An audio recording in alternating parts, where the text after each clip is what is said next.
Okay, folks, I think it's time to get started here. And welcome to the first program of our 2020-2025 lecture series given by the Friends of the Needham Library. I'm Carol Arbogast. I'm your host along with Judy Sachs and other friends of the program committee who are here helping today. Before we start, I'd like to announce our next program to be presented on Sunday, November 3rd.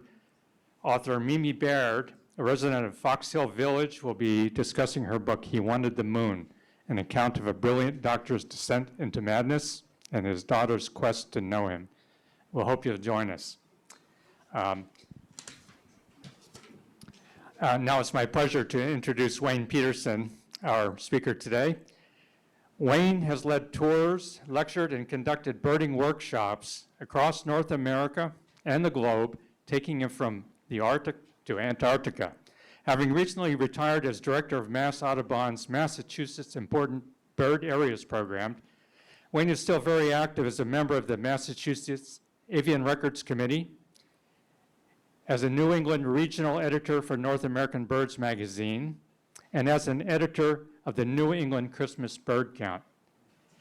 His publications include the American Birding Association's Field Guide to Birds of Massachusetts, The Birds of Massachusetts with Richard Veit, and The Birds of New England with Roger Burrows, and the Mass Audubon Massachusetts Breeding Bird Atlas. In 2005, Wayne received the American Birding Association's Ludlow Griscom Award for outstanding contributions in regional ornithology. He's especially interested in seabirds and shorebirds and derives great satisfaction from sharing his knowledge of the natural world with his colleagues and traveling companions. Some other fun and interesting facts about Wayne. Wayne became interested in birds at a very early age while growing up in Wellesley, hanging around Longfellow Pond, and attending Wellesley High School. He's well known in our local birdwatching community as a member of the Brookline Bird Club and the longtime author of the very challenging At a Glance column in the Bird Observer, of which he is a past president. And regarding the Bird Observer, we have some copies of the Bird Observer that will be available for all of you folks to take home a copy. It's a wonderful journal. Wayne's topic today is the state of Massachusetts bird.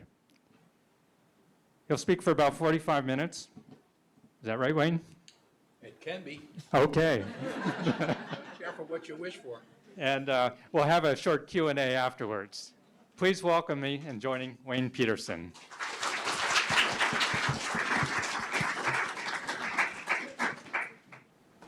Anyway, thank you, Carol, for that warm introduction and inviting me to come and speak to this group. And by way of sort of reciprocity here, for those of you who don't know, this is Carol's this is his maiden voyage of putting together one of these presentations for the library, and I think you've got a, right. I think you've got a winner here.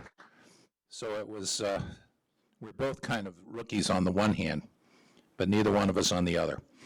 In any case, it's gratifying, if not surprising, to see so many people for a presentation like this, especially a library presentation, which, you know, I've done a lot of these through the years in one venue or another. This certainly has to be one of the most robust gatherings of masochists.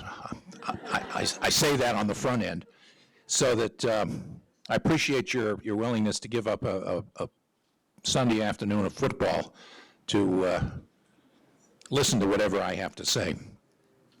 But as Carol had suggested, my title here is sort of a mixed bag, and it is a mixed bag. This presentation is not, this is not my first rodeo. That is to say, I've given this presentation to one group or another in one form or another. It's not going to follow the storyline exactly as you presented it, but hopefully at the end of the day here, we'll have some sense of how bird populations have changed over time, but I think it's important to include birding as part of that legacy, because not only have birds changed, but so has birding, and if it wasn't for birders, a lot of what we now know about Massachusetts birds wouldn't be as galvanized as it's become. So essentially, this tracing change through time is a good byline for this.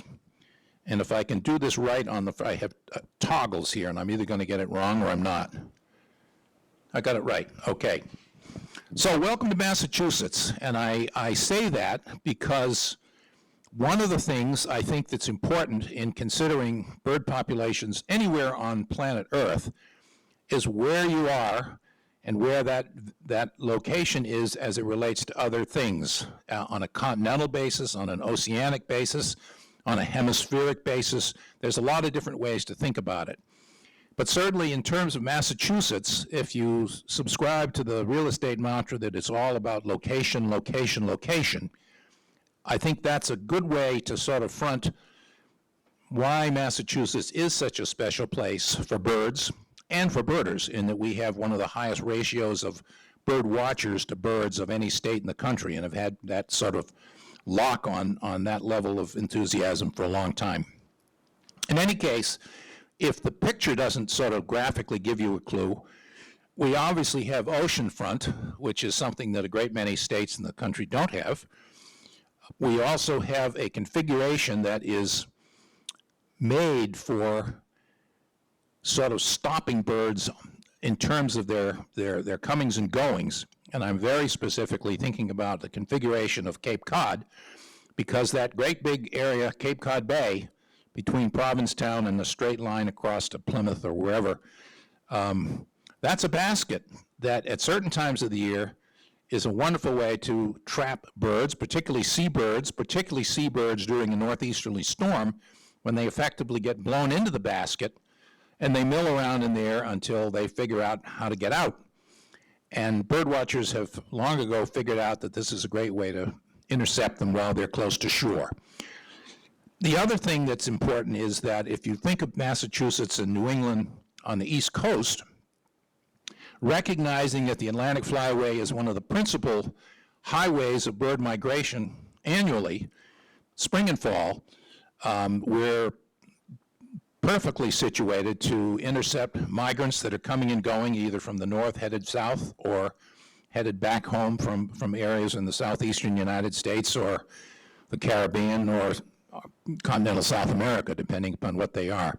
So I offer this picture only as a way to think about what the Commonwealth really has to offer. And if you look at Quabbin Reservoir, that big hefty body of fresh water right in the middle of the state, that in itself is an interesting feature. And we've got a lot of water in Massachusetts. I live on the South Shore, and I'm in cranberry country. And, you know, for every cranberry bog, there are cranberry reservoirs that are part of the maintenance of growing cranberries. And all those cranberry reservoirs, some big, some little, are great bird habitats. So we're really studded with good stuff here. And sort of in the upper northwesterly corner, we've got Mount Greylock, the highest point in the state at about 3,500 feet, right down to sea level at Chatham, and Monomoy National Wildlife Refuge, which is that long finger that dangles off the elbow of the Cape. And then we have the islands of Nantucket and Martha's Vineyard. So if you think about all these different geographical features and their locations and where they are relative to other things in the northeastern United States or in the United States, it collectively means we're in a good place to see birds.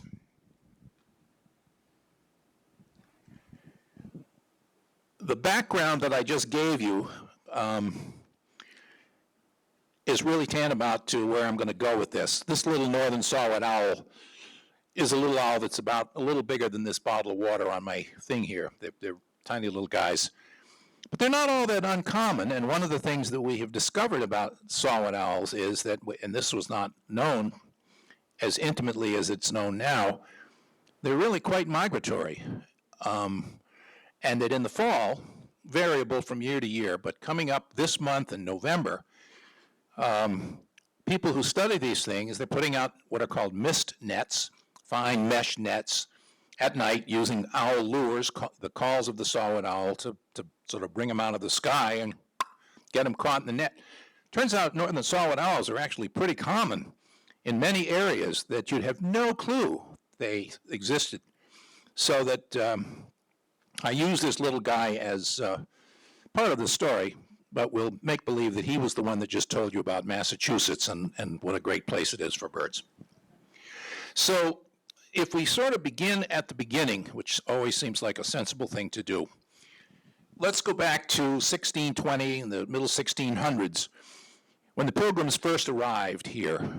Arguably, we know that in fact they were not the first ones here. There were others, winding the clock way back to the Vikings and even before that. But in terms of the written record and the beginning of chronicling what's happened to birds and bird populations and wildlife populations, the 1600s is a good time to start. But it's not rocket science to imagine that the way Massachusetts or New England looked in the 1600s and the way it looks today are very, very different. Mercifully, they didn't have to deal with the Southeast Expressway. They didn't have to deal with the weekend traffic going to Cape Cod every weekend, et cetera, et cetera. All the leaf peepers going up north at this time of the year to see the foliage and so on. However, what they did have was a forest and a landscape that was basically what today we revere in terms of being called old growth. Old growth meaning it's climax forest that's been around a long time. And it was one of the first things that eventually, as the colonials began to arrive here, they began to modify and clear, and that's getting ahead of myself. And I want to just mention that I'm going to be showing you several pictures like this, which, believe it or not, is not old growth forest. If you've never been to the Fisher Museum out in New Salem, Massachusetts, at the Harvard Forest, they have a series of dioramas, each of which is about as big as, that's one of those the screen over there, and tiny little figures and beautiful little trees and painted backgrounds and so on that basically take you, if you walk around this large room, through a series of these dioramas that are going to show you some of the things that I'm going to reference here. And I brought along, somewhere I left them on a chair. If you want to see what that book looks like, it's great. It's soft cover, but if you've never been out there to New Salem to see the Harvard Forest and these dioramas, it's a wonderful illustration in forest ecology and history and so forth. So I'm going to use a few of these as we go along. So again, what did this old growth forest look like and how did it differ from what we see today? Well, one of the things is that a lot of the wildlife and bird species that were common in those days are less common or absent altogether. And I reference just a few here that are sort of characteristic. The big woodpecker on the left there is a pileated woodpecker. And this is a woodpecker that actually, even within my lifetime, has become significantly more common and widespread in Massachusetts than it was when I was a much smaller person. The point being, as an old growth forest species, we now have considerably more forest on the landscape in many areas than we did certainly in the middle part of that span of when the Pilgrims first came. And I'll come back to that too. But the point is, it's a bird that needs big trees and it needs big stands of forest. And increasingly we have bigger trees and we have some pretty good blocks of forest that have been conserved and set aside. They're not old growth, because old growth is something that often takes several hundred years before it reaches its ultimate climax. On the other side of the screen there is a bird whose name has recently been changed. It's now called the eastern goshawk. It was the northern goshawk for many years. But the bottom line is this is a big, robust, seemingly always chip on his shoulder bird that in the forest where goshawks live, or lived in greater numbers, you don't want to mess around with them because they'll come after you. They don't like you walking on their lawn, so to speak. They have quite a nasty disposition, but they're a spectacular bird. They're also found in Europe, an Old World form, and that's why they've changed the name now to eastern goshawk. It's no longer the northern goshawk. The bobcat is a critter that's coming back. I mean, there are bobcats much closer to Boston than there were even when I was a kid.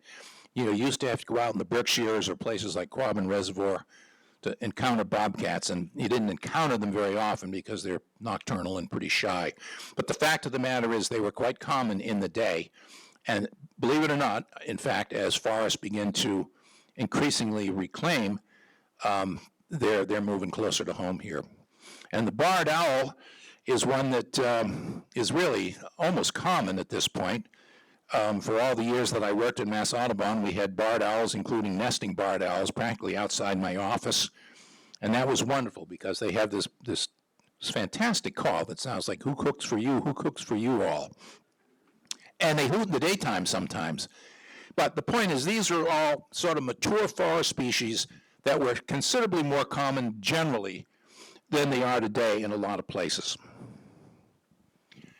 Well, increasingly, as I suggested, with more and more colonials arriving from Europe, one of the things that they started to do almost immediately was to start to clear the land. And they cleared it for small farming, this kind of thing. They cleared it for lumber. They cleared it for shipbuilding. They cleared it for the ship's masts that the king reserved for his own use, so that the early colonists had to give up some of the best trees so that the motherland, so to speak, could have the best of that for shipbuilding and so on. And as part of this process, any of you that have ever tried to do any serious gardening, you realize that the glaciers didn't do us any favors as it relates to all the glacial till and the bedrock that was uncovered as a result of this sort of transformation of the landscape. So stone walls became a critical feature of the landscape. But one of the things I think that is not as well known unless you really are a student of the game in terms of the history of Massachusetts and southern New England all, it wasn't just to put walls in place and boundary lines. There were huge numbers of sheep in New England at that time, and sheep farming was very, very prevalent, and the sheep were contained within these stone-walled pastures, so that a lot of the stone walls that you see in the woods today, if you're walking around or whatever, they weren't just boundary lines. In many cases, they were there to retain domestic animals of one sort or another, but sheep were one of the biggies. And that was something that I didn't really fully appreciate until not so many years ago. And it's an interesting factoid. This, again, is another one of these dioramas. This isn't a real photograph. Well, it's a real photograph, but it's not a real photograph of real landscape. So again, I encourage you at some point to have a look at these. They're pretty cool. By the middle part of the 1800s, 1830s, and so on, now I'm fast forwarding, there's more and more colonists coming and spreading out and so forth. Most of the original forest was gone, and much of southern New England, Massachusetts, but even further afield than that, it was clear-cut. And if you've ever read any of Henry David Thoreau's accounts of his Cape Cod, for example, and even some of the stuff in Walden, you realize that the land looked very different than it does now, or than it did when the colonists first began to arrive. So when you start wholesale modifying the landscape, it's inevitable that you're going to modify the wildlife populations and the birds and so forth that occupied that, in the same way that if you gentrify and then citify or create urban circumstances, it's going to have a very different look in terms of its population structure, the kinds of density of where people are living and so forth.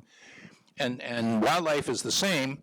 It's just that it takes a while for it to really settle in terms of how that may have changed over time. So there were some species that were extirpated, which essentially means they were made locally extinct as a result of all this development and land modification, clearing of forests, and that kind of thing.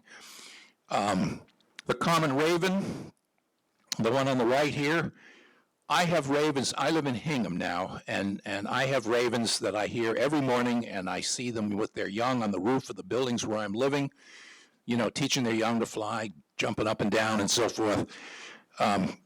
You know, if I drive around anywhere, I'm likely to see ravens, if you know what they look like. I mean, they look like crows on steroids or something. But the bottom line is they were always despised, and in a lot of areas they're not beloved because they will eat grain and crops, and sometimes they'll even think things like lambs and you know, baby animals and so forth. They're omnivores. They're a big bird. They're powerful. They're very intelligent. If I come back as anything, I wouldn't mind being a raven. I think they're pretty cool. You know, in the winter, if you look at the Christmas bird count results from the year, you look at places in Alaska and subarctic Canada and so forth and so on. Sometimes the only bird, or one of only 2 or 3 species that's recorded in some of those high Arctic areas, raven. And they occur all the way down the Appalachians. They live in Georgia, and so pretty cool. And the other one, probably some of you on your way here today could have seen some wild turkeys, because wild turkeys are a force at this point to be reckoned with. They were completely extirpated. The last turkeys in Massachusetts disappeared just about 1850, and they were gone and really until the late 60s and early 1970s, when Massachusetts Wildlife decided that it was time to try to get turkeys back on the landscape. And after a series of translocations, you know, they were trying to repatriate wild turkeys on the landscape. They were finally successful, putting them into a couple of wildlife management areas in the Berkshires and then around Quabbin Reservoir. It took a while to figure out that if you didn't use the right strain of turkeys, because there are several different subspecies, subpopulations that live in other places. And again, it's the same thing I was saying a minute ago. If you take something away from where it's adapted to live, they don't necessarily just adapt quickly. It turned out, finally, they got wild turkeys from the Adirondacks, that they had the chops to be able to colonize Massachusetts. And once they started to successfully establish themselves in the Berkshires, Mass Wildlife started moving them around. The rest is history. I've seen wild turkeys on Mount Greylock. I've seen them in Provincetown and practically everywhere in between. And as I suggested, probably a lot of you coming and going today could conceivably have seen turkeys walking around in town.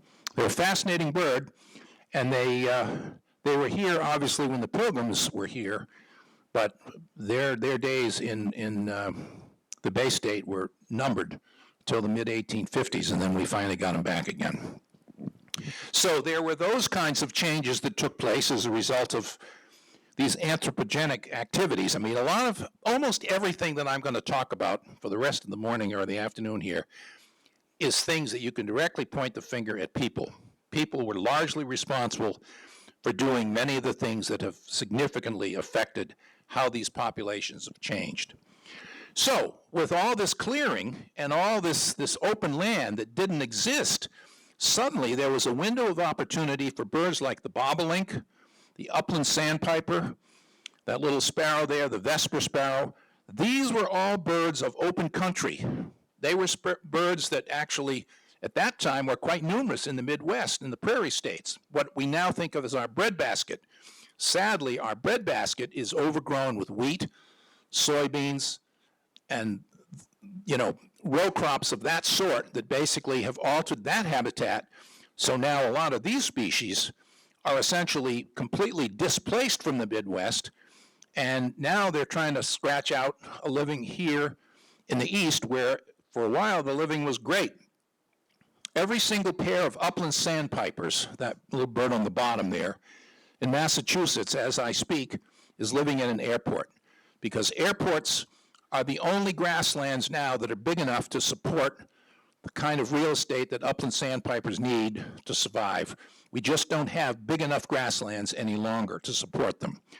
Bobolinks, the problem with them is that increasingly as farmers and hay farmers are wanting to get as much hay off the land as they can, they're mowing on cycles That means they're completely disrupting the breeding schedules of bobolinks, usually sometimes 2 and sometimes 3 times within the nesting cycle. So it's like if you lived in Florida right now, we've had 2 giant hurricanes within about a week or 10 days. Think about what that's done to the landscape and what impacts that's going to have. Same thing, if you're an upland sandpiper and you're nesting in a hayfield, and just about the time that you're getting ready to lay your eggs or start incubating your eggs, farmer comes in and cuts down the hay. So it starts to regrow, and if it grows long enough before they cut it again, they may attempt a second nesting, but there again, they're going to get mowed down. And if they're dumb enough to try it a third time, there's no way, because by then it's too late in the season for them to successfully bring off their young. So there's those kinds of issues for things like grassland birds, like bobolinks and upland sandpipers, and vesper sparrows. They're just somewhat more specialized, and they don't require these huge landscapes, but we don't have a lot of the right kind of landscape for them anymore. So you can see where this is going with some of these birds. This is an interesting species because if you know anything about brown-headed cowbirds, they have a mixed reputation. As I said, they're either villains or they're opportunists. They're what we call brood parasites, which is to say that female bobolinks don't lay their eggs. They don't build a nest. They don't lay their eggs in their own nest. They go around and they drop eggs in the nests of host species, and then they keep track of what's going on. Sometimes, if the host is smart enough to figure out that there's an alien egg in there, they'll push it out, and the female bobolinks that are still paying attention, they're back again, drop another egg. Sometimes they put 2, 3 eggs in the nest, depending upon the size of the host and so on. And the bottom line is, eventually, it means that in many cases, the host species may be raising young cowbirds at the expense of their own young, or they're at least having their own family significantly compromised. It's an interesting lifestyle, and I'm not going to take the time right now to go into the details, but suffice to say, they do pretty well at it, and cowbirds are significant enough as brood parasites that for some species, I'll give you a classic example. One of our rarest warblers is a bird called the Kirtland's warbler. It breeds only in Michigan, only in a few areas in northern Michigan. It winters only in the Bahamas. And annually, now the Fish and Wildlife Service, the U.S. Fish and Wildlife Service, is annually trapping cowbirds in large numbers and destroying them, because if they didn't, that would be the end of the Kirtland's warbler. Their numbers were so seriously depleted before they started managing them in that way that if they didn't do it, we no longer probably would have any Kirtland's warblers. So you could say, well, here's an opportunist. This was another bird. There was a prairie bird. It was very common in the day. But then as agriculture began to take over its landscape, and at the same time that lands were being cleared here in the east, they moved in and took up their dastardly ways quite effectively, and for some species, practically wiped them out, Kirtland's warbler being sort of one of the classics. So again, depending upon your view as a biologist or an ornithologist, do you call these opportunists or do you call them villains? I'll let you figure that out. The problem is, well, not the problem, but the fact is, they're doing real well. Phoebe is a bird that is a cute little flycatcher, and I had Phoebes nesting on a bracket under my farmer's porch back when I had a house for many years. And every year they'd have 2 broods, and every year, almost without fail, they would be parasitized by cowbirds. But never did they raise a cowbird on my bracket. It was against the law, cross my heart, but I selectively removed any cowbird eggs that found their way into my Phoebe's nest for many years. So they never raised a cowbird in Hanson on my watch. But they tried, and I got to salute them for their efforts. But there's plenty of them around, so you don't have to feel too badly for them. So eventually, as all these changes that I've been describing here began to take place, and as a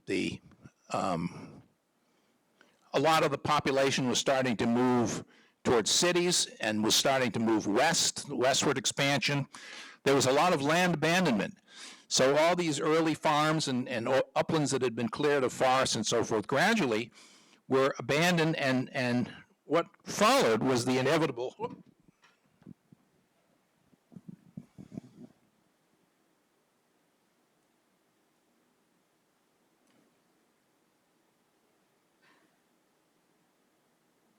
There we go. Sorry about that. After all this abandoned landscape, eventually succession began to take over. Succession is a natural process that if you take a forest and you cut it down and walk away from it, there's going to be a gradual progression of revegetation of various sorts. It's going to take a long time. Some of the things are going to come in. Pioneer plants will come in right, early, like lichens and mosses and that kind of thing.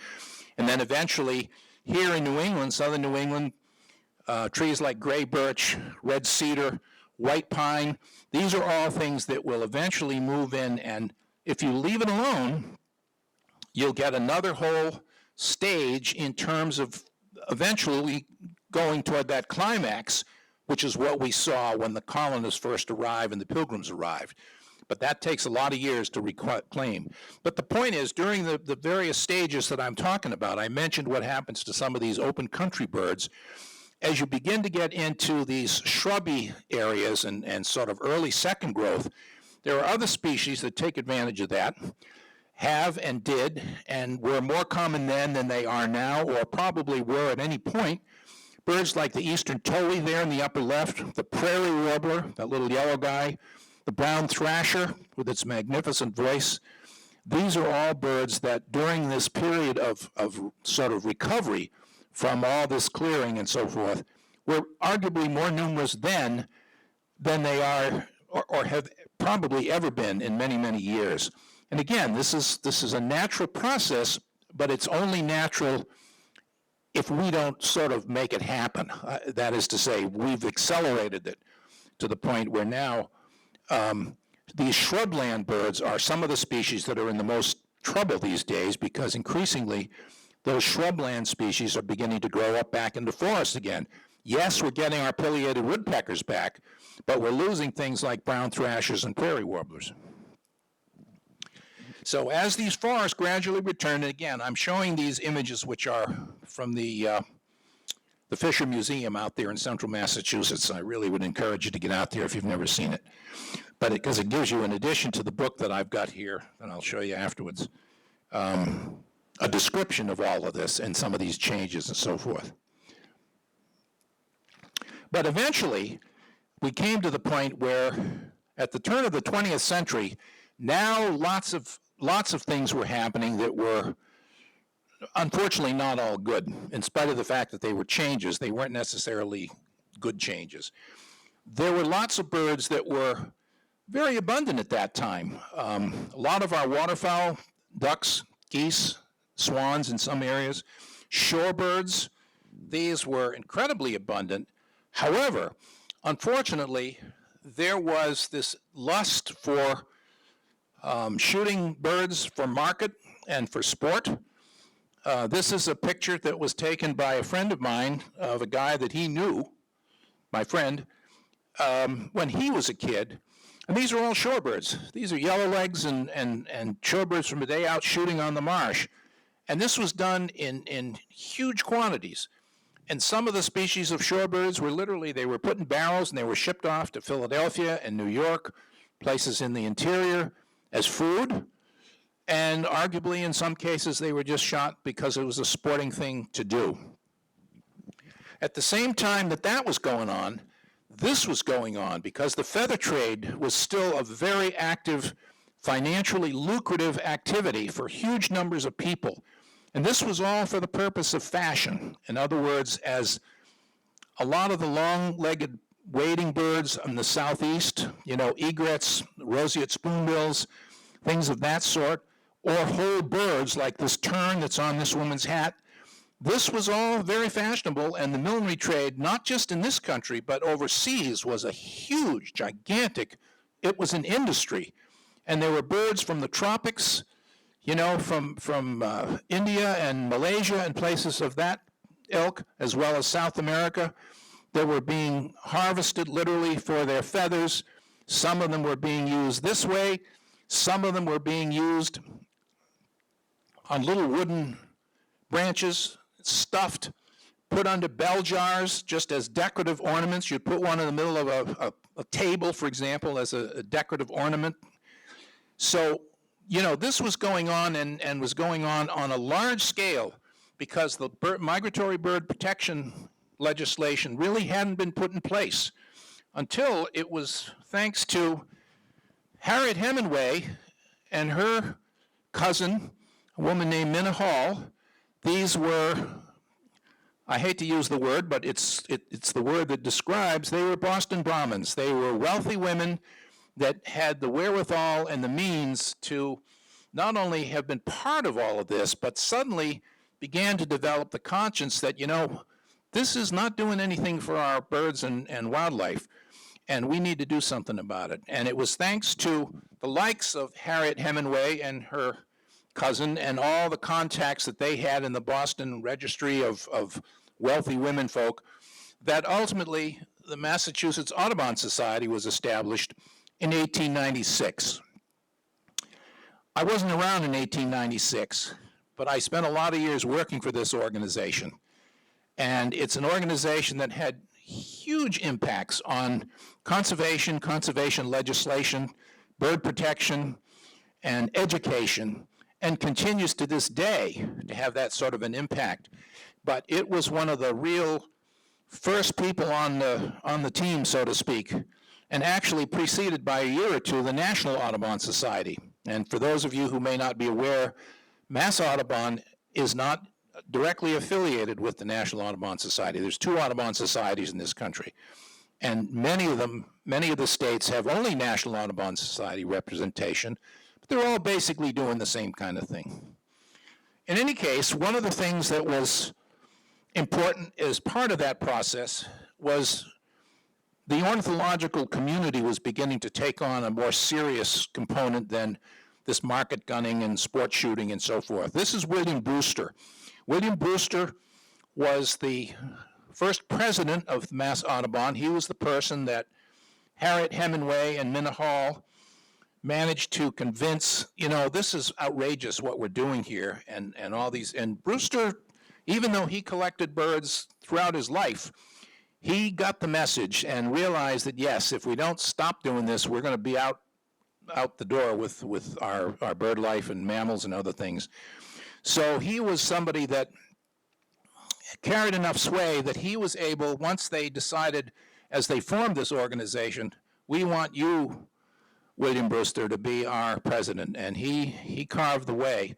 Brewster lived in Cambridge, and he had another home out in Concord on the Concord River, which to these days is our Mass Audubon Brewster's Woods Wildlife Sanctuary. It's a fairly recent sanctuary. It's a huge holding.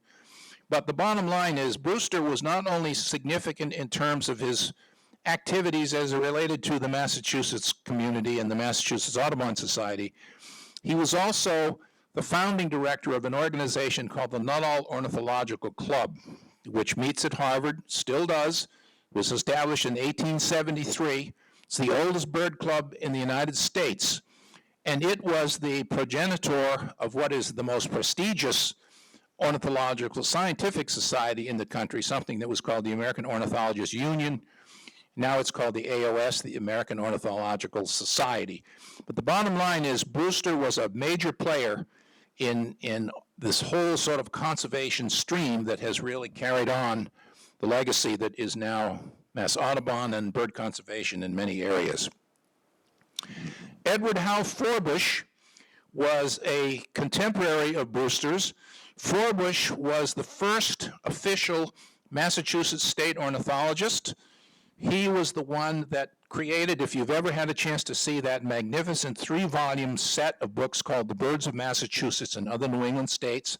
This was done in the 1920s, and Forbush was the principal architect of these 3 beautiful books that were illustrated by one of the most famous bird artists of the day, Louis Agassiz Fuertes, and Major Allen Brooks, a Canadian artist. So the color plates from those books and the text and the detailed descriptions of plumages and the status of birds in Massachusetts before and up through the 20s. We can thank Forbush for that. So as we move down the line of these luminaries that basically had impacts on bird conservation and sort of birding, Ludlow Griscom was a research ornithologist that grew up in New York, and when he left the American Museum of Natural History, he came to Harvard in 1929, and from that point on until he passed away in 1959, he was a Harvard ornithologist. But the thing that made him particularly remarkable was he was the one that figured out we don't have to shoot birds to figure out what they are, that it's possible to use binoculars or even your eyes, and if you know what to look for and how the birds behave or what they sound like, or their vocalizations and songs and so forth, it's possible to shoot them without killing them. So about the time that Griscom was doing his thing, Roger Torrey Petersen came along, and in 1934, he wrote a book that made the earth begin to wobble. It was a field guide to the birds of the eastern United States, and it was Petersen's gift as an artist and the fact that he was able to take advantage of the kinds of things that Griscom had told him, because they were contemporaries of sorts. Griscom was older, but he knew Petersen when Petersen was still in New York, and began to let him know, hey, you don't have to shoot these things to know what they are. You've got the skills to put down it on paper. So any of you that have ever used a Petersen field guide or looked at some of the earlier Petersen field guides, because they've been through many editions, they came up with these little diagnostic arrows that point to the key features. And Griscom was one of the people that really put this bee in Petersen's bonnet, and he was able to put it down on paper, so that by looking and knowing what to look for, you could figure out what birds were. They could have been waterfowl, they could have been hawks in flight, they could have been warblers, sparrows. They all have these field marks that would allow you, and somebody who became a devotee of this, to figure out what these things were without killing them. And that was gaining momentum in a big way. Bird watching was increasingly very, very popular. So the combination of Petersen's talent and Griscom's expertise, they were moving people in a big way. Then along comes World War II. A lot of people were occupied with the war effort, at both before and after. Many birding areas were off limits. A lot of my older senior birding friends, they remember when you couldn't go to Plum Island because you couldn't spend the money on gas, or areas were closed that you couldn't go to. If you go along the coast, you see these cement towers in various places. Those were all submarine conning towers. That was when they were looking for German submarines off our coast back in World War II. So there were lots of things happening that were not part of our day-to-day activities today. Gas rationing and transportation were issues. Optics, binoculars, telescopes, and I will add cameras and things, were very hard to obtain during that period of time. And many bird species were just recovering from serious declines due to the excesses that I described earlier of market gunning, shooting for sport, and some of the habitat changes that were taking place. So World War II and pre and post had some fairly profound impacts in terms of how it affected birds and bird study. So in those years after World War II ended, and through the 60s, there were lots of returning troops who were anxious to sort of resume their birding interests. There were new guides that began to appear. Richard Poe, Sewell Pettingill, Chandler Robbins, these were all authors of people that were producing books that were essentially competing with Roger Petersen's 1934 field guide. There was a rise in bird club popularity. I remember Carol and I were talking earlier this evening about the fact there used to be a Needham Bird Club. I can remember coming to Needham Bird Club meetings right here in town. As I remember, I think we met in the hospital, of all places. There was a meeting room in the hospital where we used to meet. The Brookline Bird Club, the South Shore Bird Club, Forbush Bird Club, Hoffman Bird Club. I mean, they're all over the state now. I mean, there are bird clubs everywhere. Mass Audubon used to run bus trips. Their headquarters was on Newbury Street, of all places, in Boston. The buses would pull up at Newbury Street, and the birders would get on board, and they'd go to Plum Island, they'd go down to the South Shore, they'd go to Plymouth Beach, they'd go out to the Berkshires. They'd have leaders along board to help people figure out what they were looking at and so forth. And increasingly, especially after the war was over, there were more and more optics that were readily available, many of them used and inexpensive, that people began to take advantage of to look at birds. And some of the earlier brands that were popular are the Swift, Bushnell, the Bausch & Lomb Bow Scope. That was a dark green scope. You know, you could have used it as a club if you wanted to. You could run over it with your car, but it had great optics. And the bottom line is that as more and more of these optics began to be in circulation and people could afford them, and these field guides were developing, and the expertise with more and more people as they practiced using these field guides, and then finally, Ludlow Griscom's influence and his army of protégés, they were cranking out bird watchers like, you know what. And the bottom line is the interest in birding escalated in a major way. This is Chandler Robbins. Chandler Robbins was a leader in that not only did he produce a field guide that was a good competitor to Petersen's, but he also established something called the Breeding Birds Survey, which is to this day one of the most important monitoring schemes for keeping track of birds that can be monitored on the roadside. And there were hundreds and hundreds of people, and I was the state coordinator for quite a few years. And we had volunteers that were running these 24.5-mile auto routes. You'd start exactly a half hour before sunrise. You'd go exactly half a mile, stop for 3 minutes, record everything you saw and heard, move another half mile, and do this until you'd covered 50 stops. And you do that year after year using exactly the same routes, the same protocol. Robbins set and established that up, and it's a technique that's still used today and very effectively has given us a snapshot along with a lot of the other things that are now giving us huge amounts of information. But he was a real champion in that respect. There were lots of bird records, the sources of information where bird watchers were now beginning to compare. It's like collecting stamps, only instead of stamps, you were submitting your bird reports into journals that were variously available for subscription or whatever. Mass Audubon was the first organization in the country that established something called the Voice of Audubon.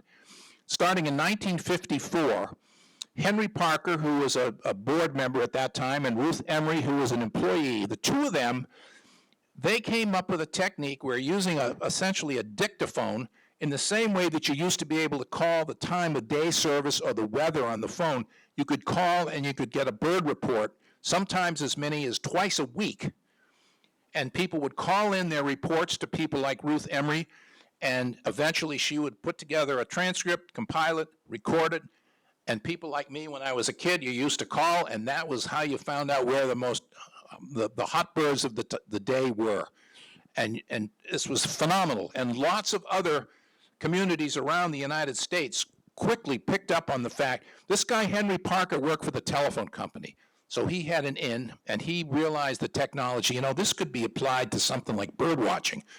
And that was the beginning of, There were all these publications, the Bulletin of New England Bird Life, which ran from 1936 to 1944. The Records of New England Birds, which ran from 45 to 61, and then from 64 to 68. And when 68 rolled around and Massachusetts Audubon pulled the plug on the Records of New England Birds, these magazines up here on the counter, this Bird Observer down at the bottom, 73 to present day, it's still running. That was to pick up the slack, the void that was left when Records of New England Birds was discontinued in 68. There was also a National Audubon publication called Audubon Field Notes, Bird News of Western Massachusetts. You can get the drift here. In other words, there was a huge wave of interest that included not just birding, but also recording and keeping track of birds and bird numbers and so on. There was also a changing of the guard taking place at that point. And I use these two pictures. The bottom picture is a mixed flock of common terns and roseate terns, and the one in the upper right here is a great black-backed gull.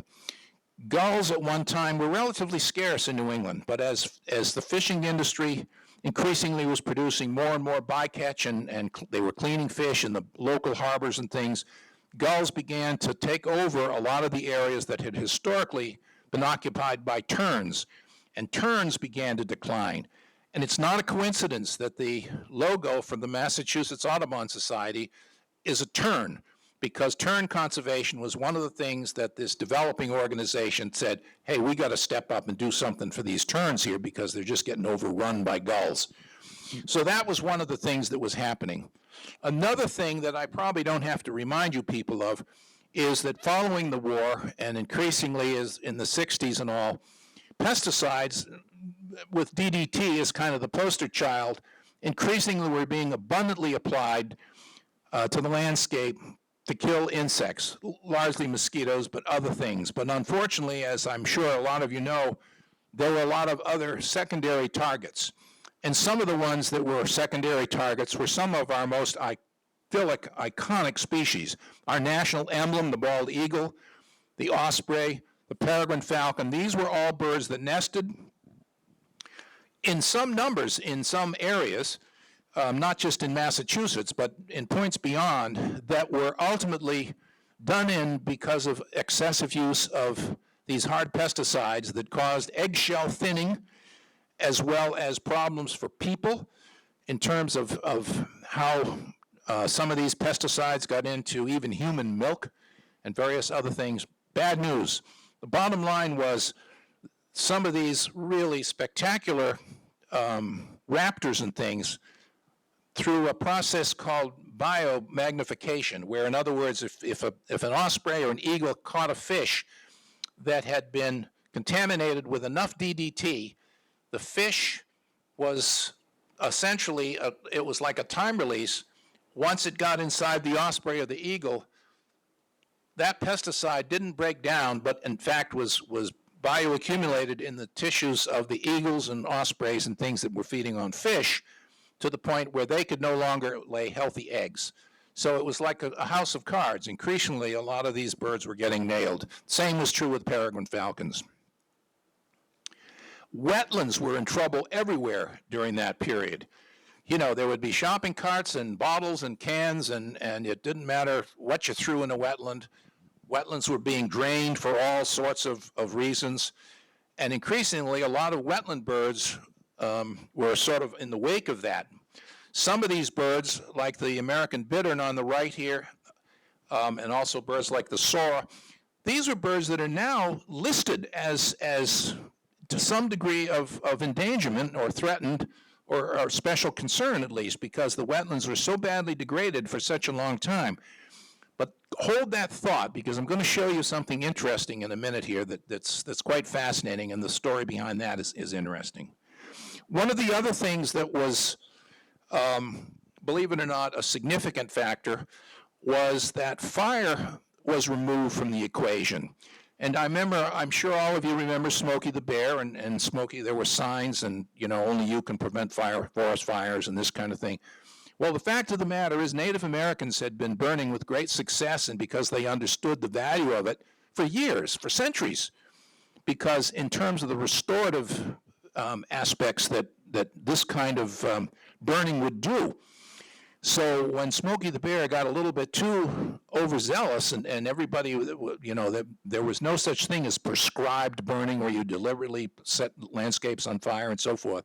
It was very specifically because this was one of the things that was proven to ultimately be restorative to a lot of landscapes. They needed fire, and if they didn't get fire, whatever came next wasn't going to be as desirable, or it wasn't going to be what they had hoped to get. So increasingly, as understanding came about in terms of some of these things, there was a gradual change that ultimately was significant. Remember when I mentioned earlier Thoreau and his Cape Cod? When he walked Cape Cod, remember, it was almost clear cut. There was no tree cover at all. It had all been removed. Well, after these cycles that I've been describing eventually began to take place, increasingly the tree cover on the Cape now is significant. It's mostly pine, oak, and in many areas that not so many years ago were open because they'd been clear cut and burned or whatever, are recovering forest. So here again, it's like the yin and the yang. You can put any benefit value on these things that you want, but the important thing is that when you do the kinds of things that we as a population have done, and as a species, to landscapes around the world over time, there are going to be changes, and if you're not thoughtful in terms of how you make them, you're going to have impacts.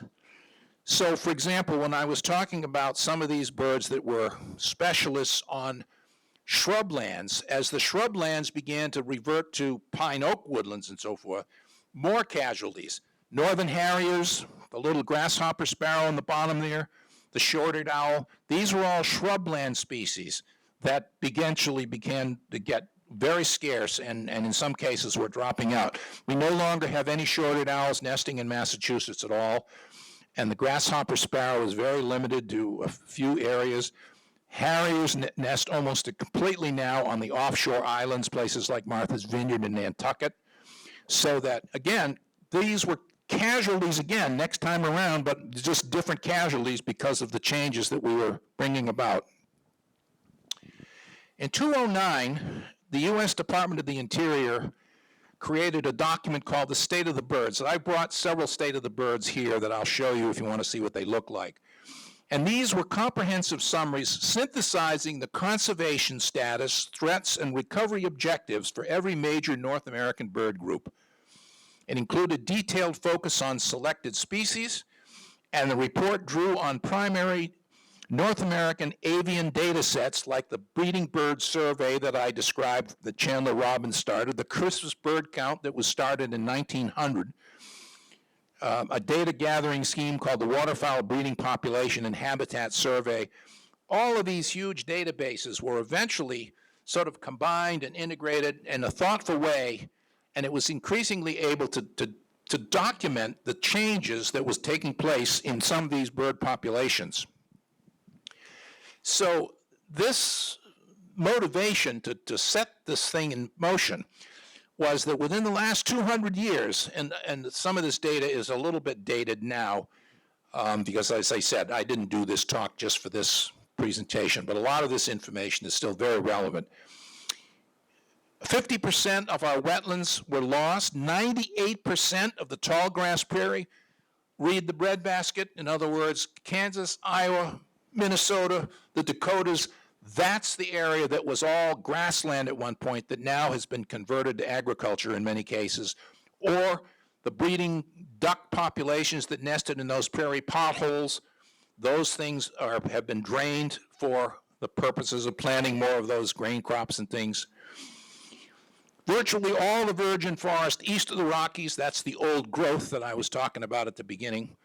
In addition, out of approximately 800 species, 4 have become extinct, 10 possibly extinct, 67 currently listed as endangered or threatened, and 187 are of high conservation concern. And again, some of these numbers, in most cases, they're not lower, they're higher. This is the thing I wanted to tell you. I said, hold this, I'll come back to this when I was talking about wetlands. This shows the percentage of change in the populations of birds using a lot of those data sets that I was just describing. Between 1968 and 2007, and you can see that 3 of them, forested lands, arid lands, that's deserts and areas out west, and grasslands are all below the 0 level. They're all declining, in other words. But look at the one that's going up. Now think about that for a minute. Why is that the case? I've just finished telling you, and I said it a couple of different times, wetlands were in the dump. Nobody cared about wetlands. They were draining them, they were filling them with oil, they were throwing junk in there. I mean, they were just, what breeds in wetlands that you can shoot? Ducks, you got it.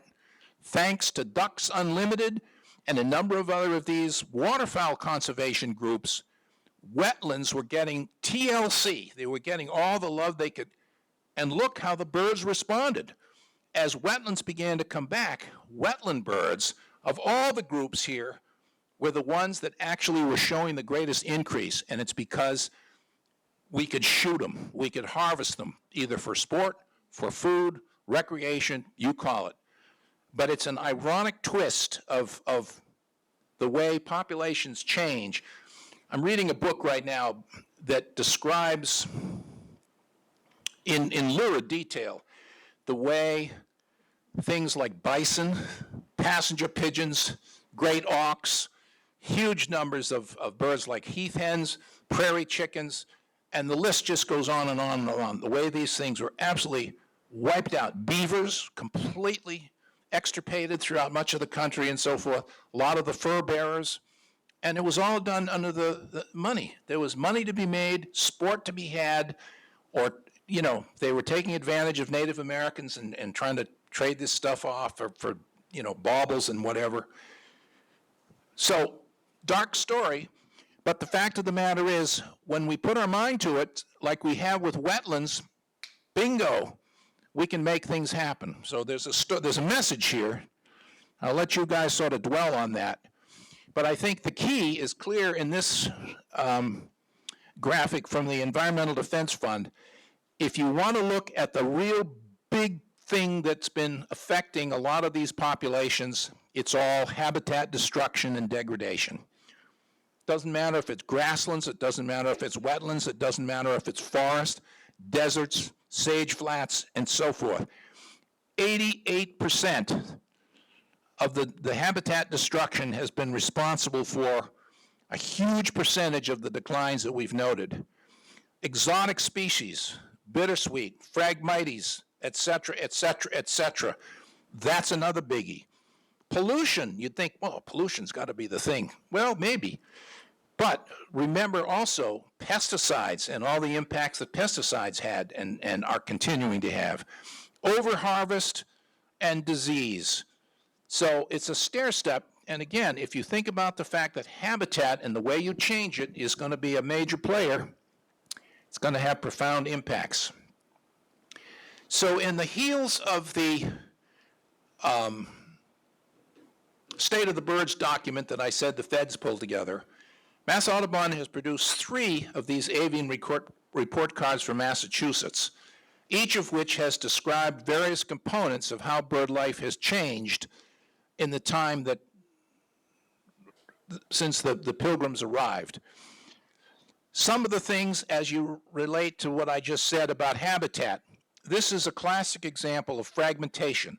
You can see the sort of development and the difference here in the woodlots and habitat that hasn't been changed.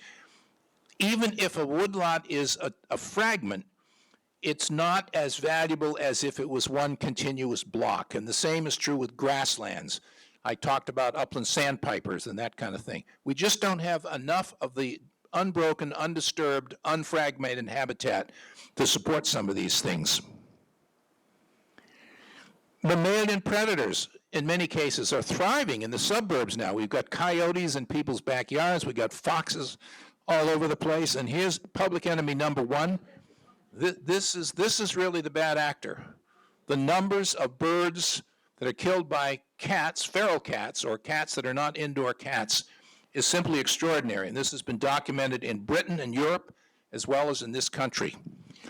Likewise, if you drive in Boston these days and look at all these lighted buildings and so forth, there's a huge amount of mortality created by nocturnal migrating birds that get confused by lights, and on foggy nights or whatever, they're literally colliding with buildings and ending up dead on the sidewalk, to say nothing of the birds that are killed by cars or that are killed flying into the windows next to your bird feeders. So tall lighted buildings are particularly pernicious, especially if they have glass, but there's at least people are aware of this now, and increasingly there are efforts to try to curtail this activity. I've mentioned the grassland birds that got into trouble, the bobwhite. You almost don't hear any bobwhites even on Cape Cod anymore, and when I was a kid they were commonplace. Eastern meadowlarks with the yellow breast there. And again, the Vesper sparrow on the lower right, these were grassland birds that got into trouble. And then, if you're somebody who used to like to go to Fenway Park like I did, and not only watch the Red Sox lose, but also you'd have an opportunity to hear common nighthawks buzzing and flying around in front of the stadium lights at night. Chimney swifts on the right hand, these are declining significantly. Canada has already listed the chimney swift as a species of special concern because the numbers of swifts are going down so much. These are all aerial feeders. That is to say, they get their food in the form of aerial plankton, insects, spiderlings, this kind of thing that are in the atmosphere, and they're catching them on the wing. And increasingly, as insect populations are declining, so are a lot of the birds that depend very heavily on them if they're the sort of birds that catch them on the wing in the air. Is there a silver lining? I won't say it's a silver lining, but there are some positive upsides. One of the things that began to happen, particularly in the early 70s, was there was a lot of colonization of species from the south. Egrets, like the great egret there with the yellow bill, the snowy egret with the black bill, these were birds that began to nest increasingly in numbers in Massachusetts. They were southern species. They really got slammed during the plume hunting days and the millinery trade. But increasingly, for reasons that are not entirely clear, they began to show an increase. Likewise, these are all newbies. These are all new kids on the block. The red-bellied woodpecker, the house finch, the turkey vulture, Acadian flycatcher, the fish crow, the cardinal. These are all birds that within my lifetime basically started to colonize Massachusetts, and now in many cases are some of our most common species because they're birds that can make it in the suburbs and even in some cases urban areas. Bird feeding has been a real boon to things like house finches and red-bellied woodpeckers and cardinals, this kind of thing. And now, here's the good news. Here's the comeback kids. Here's the threesome again, the three amigos, bald eagles, ospreys, and peregrines. We got rid of pesticides. We got rid of DDT, I should say, not pesticides, but we got rid of DDT and dieldrin and aldrin, all these real heavy-duty pesticides. And these things are making a huge comeback. It's unbelievable. I jokingly, in a dark mood, will say to some people, we're going to have to start spraying for these things again.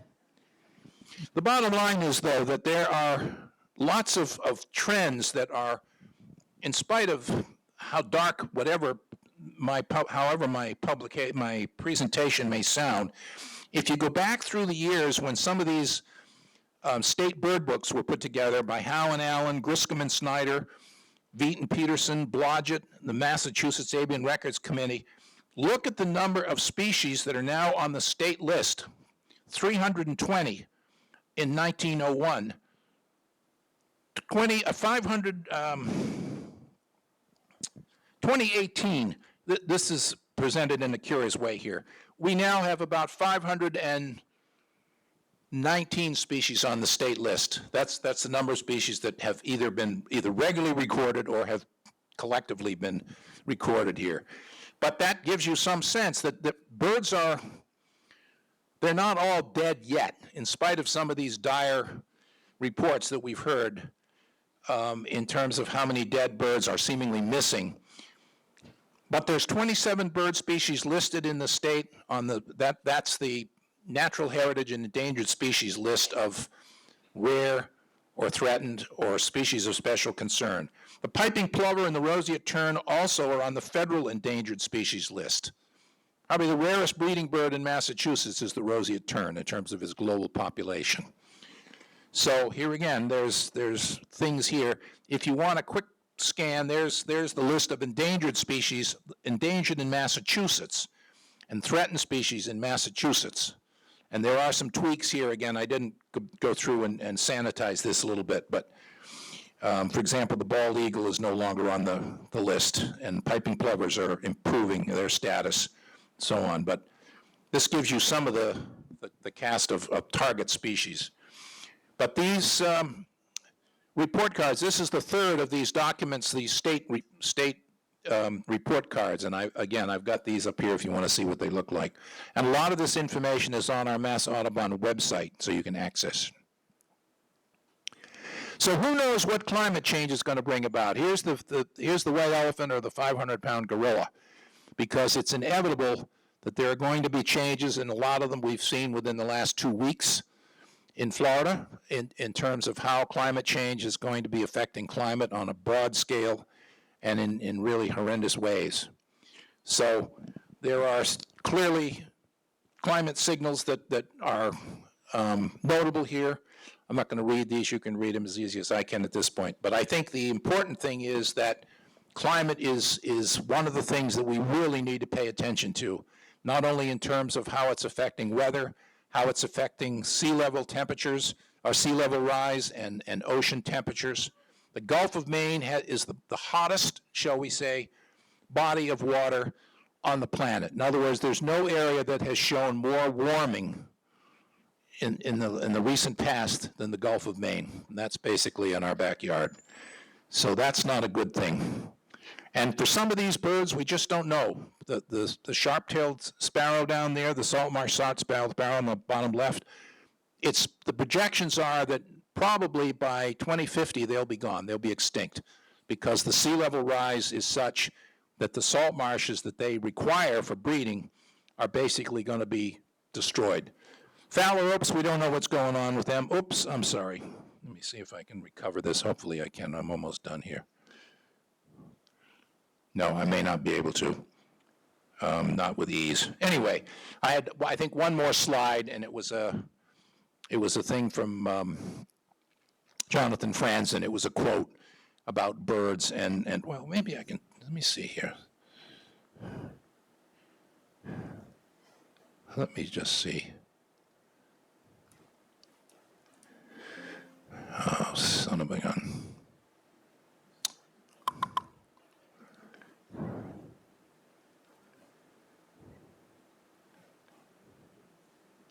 Yeah, there's the roseate tern and the little piping plover.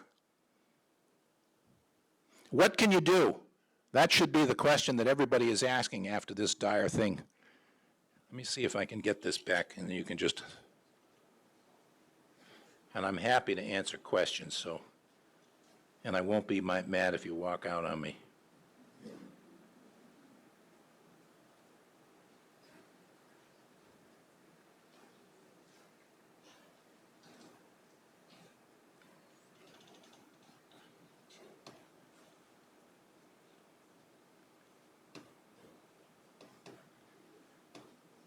Well, I can't get that back right away, but I don't know whether you can read that or not. Protect birds and wildlife at home. In other words, drink bird-friendly coffee. Keep cats indoors and landscape for birds. Reduce your carbon footprint by using renewable energy. Drive less, eat less beef. Use your voice, that is to say, advocate for birds. Support local land trusts. Help meet global emission targets, support state efforts to follow the Paris Agreement and all of what we're trying to do here in terms of climate change. There you go. May we forever have birds in our world. It's not just what they do for the environment, it's what they do for our souls. Jonathan Franzen, 2018. Thank you. Thank you very much, Wayne. We've run quite a bit late here. If there's anybody who feels like they need to leave, like right now, this is a good time to do it. And feel free to grab a copy of the Bird Observer, which has been mentioned several times. These were made available thanks to Marcia Sallet, editor of the Bird Observer magazine, their back issues. I believe Wayne, yeah, that would be good. And we have also, I have a copy of Wayne's Field Guide to the Birds of Massachusetts for people to take a look at. They are available online, as well as Massachusetts Birds, which can also be bought. And I think the Audubon Society has these for sale as well. So I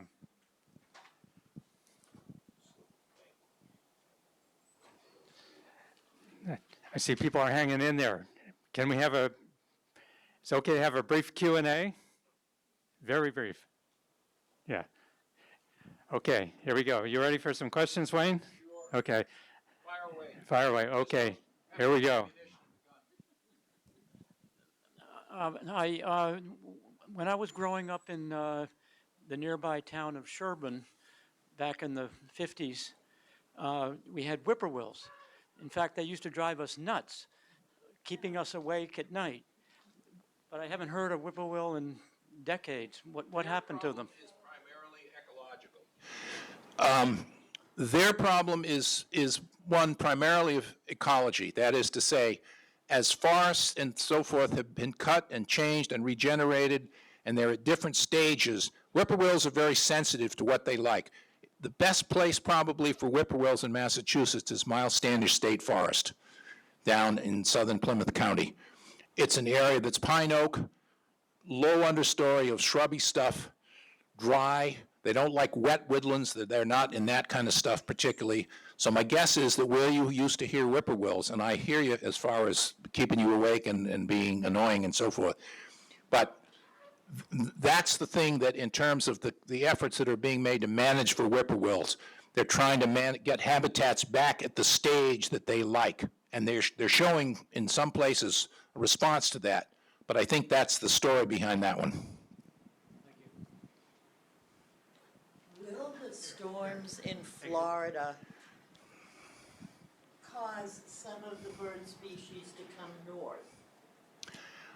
That's not quite the question I thought you were going to ask me, but it's an interesting spin. The question was, if you didn't hear it, will these two big hurricanes that we've had affect birds, and will it possibly ultimately cause them to begin pushing north? It's not going to influence them pushing north by design, but it may very well displace them as a result of the winds and the conditions that affected their migration. We're right in the heart of migration right now. And birds, while they can fly and are pretty smart in terms of some of the things they can do to avoid storms, when the storm is as big as the two that we've had practically back to back, there's going to be mortality, and it's going to be probably significant, particularly for small birds if they got caught and couldn't get out of the way. Seabirds often are entrained in the eye of a storm, and they'll stay in the eye, and they'll be fine as long as they stay there until they get ready to get out of it, in which case, depending upon where they are when that happens, or what's going on and how severe the conditions are, they could get wiped out on their way out, even if they didn't get wiped out on the way into the storms. And a lot of those seabirds and things, these tropical seabirds and birds from the south, they may very well start showing up on our beaches here within the next week or two. In other words, because for the survivors, they literally are going to get transported either by the wind or within the eye of the storm. And depending on how exhausted they are, if they didn't get completely wiped out, they could show up inland on like Quabbin Reservoir, for example. But that storm, those two big storms, were far enough south that the impacts are not as great as they will be, like North Carolina, they got slammed. I can't imagine what kind of seabirds and things are going to show up in North Carolina because of the track of the storm. This other one, even though it was a bigger storm in some respects, it had a different track. But the bottom line is there will be mortality, and some of the mortality may not even be obvious until next year when we see what doesn't come back in the way of songbirds and that kind of thing. Well, let's get a question from on this side of the room. Anybody? I'll come back. I know there's questions on this side of the room. I saw hands up. Here we go. So what can we do in Needham, living in regular areas, to support the birds? Some of those things that I kind of moved very quickly through right at the end would be the appropriate sorts of things. I wouldn't recommend that you use a lot of fertilizers and things like that on your lawn or on your plants. I'd recommend that if you're going to do planting, that you plant native species, and there are plenty of places where you can get lists of the kinds of shrubs and things that produce berries and fruits, or things that don't, so that you want to lobby in that direction. Certainly feeding birds is an appropriate thing to do in the wintertime. Not that birds necessarily depend on it, But under extreme conditions, sometimes for just a few days at a time, sometimes an active bird feeder can make a difference in terms of whether they can find enough, to keep them going. They have such a high metabolism that, small birds, in terms of what their heart rate is and what happens to them at night when it gets really cold, they can use that kind of benefit. Putting out birdhouses and things, if you start finding that you're only raising house sparrows, which are non-native, you might think about trying to attract some other sorts of species and things, but drinking shade-grown coffee, and that may seem a remote connection, but in point of fact, a lot of coffee is grown in the sun. A lot of Brazilian coffee, for example, is grown in the sun, in these huge sun plantations. Ancestral coffee, Arabica coffee, is grown with a shade canopy. And a lot of studies have been done in these coffee plantations because a lot of areas in the neotropics, all the way from Central America down into North and South America, coffee is a huge commodity. And if it's grown in the right way, it really has hardly any effect on native bird species or wintering North American bird species at all. But if you cut down all the trees and are only trying to grow the sun-grown coffee, then you've destroyed a major part of it. It's like what happened when the Pilgrims arrived and we started clearing the forest. And shade coffee versus sun coffee, if you look at coffee, it'll often tell you that it's bird-friendly. And what that means is that it's grown in ways that are not conflicting or not damaging habitat the way some other types of coffee is. But that's a sort of a secondary thing, but the answer is to your question in a sense in terms of what can you do living in Needham that will help a lot of these birds, and that's one of the things that you can do. And anything you can do to help, the whole climate change thing and how much fuel you use, and I'm not saying you have to drive a Tesla or anything, but eventually that's what we're all going to be doing, I think, Good question, though. I understand that rodenticides are a big problem for some of the birds of prey. And Yep. we had a couple of high-profile deaths from rodenticides. Arlington, Arlington started a grassroots community organization to help prevent those deaths through Audubon as well. Do you know anything about this? Yeah, definitely. If you weren't able to hear everything that she was asking about rodenticides, poisons that are put out to kill rats and mice and other small mammalian pests. A lot of these things are killing things above and beyond the target species. It's kind of like DDT in a sense, where you end up killing a lot of things above and beyond mosquitoes. A lot of aquatic organisms, and then things like fish that pick up the DDT and then get eaten by higher level predators and so forth. With these rodenticides, a lot of people are putting out, I'm not suggesting that you should live with rats or anything else. You need to do what you need to do to get rid of them. But I think there's a lot of research that's looking at other ways to do this. And I think that's where ultimately, and a lot of it is community-based. As you said, you mentioned Arlington, but there's a number of communities now, I think, that are taking very aggressive steps and said, this is outrageous, especially if they're a place where they've been watching a bald eagle nest or something, or they found a dead red tail and they bring it to a rehabilitator and they find out that it was poisoned by a rodenticide. And these rodenticides are heavy duty. I mean, they're carrying a pretty good punch. So a lot of stuff that eats them through the food chain, it's the end of them. Yes? My question is about a specific bird's behavior, hawks in particular.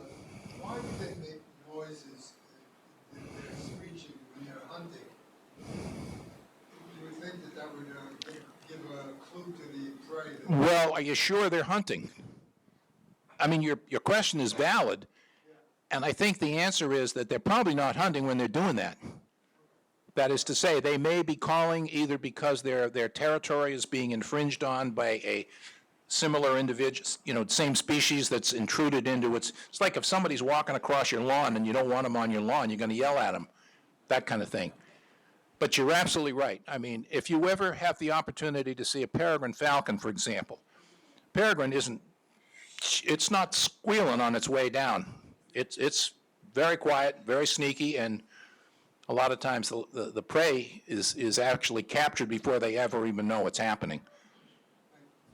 And in certain seasons of the year, early, in the spring, a lot of raptors are quite noisy during courtship, and they'll make a lot of racket. But that's a great intuitive question. I mean, why would they do that? Well, you're right, they wouldn't. I think we'll wrap up the question and answers here. And first off, just so that it's very clear, these back issues of the Bird Observer are free. Please take one or two. Or even three. Or even three, yes. And before we conclude, I'd also like to remind everybody that on Sunday, November 3rd is our next lecture. It'll be given by Mimi Baird, and she's the author of the book, He Wanted the Moon. So we hope to see you come back again. And thank you again, Wayne Petersen. Thank you.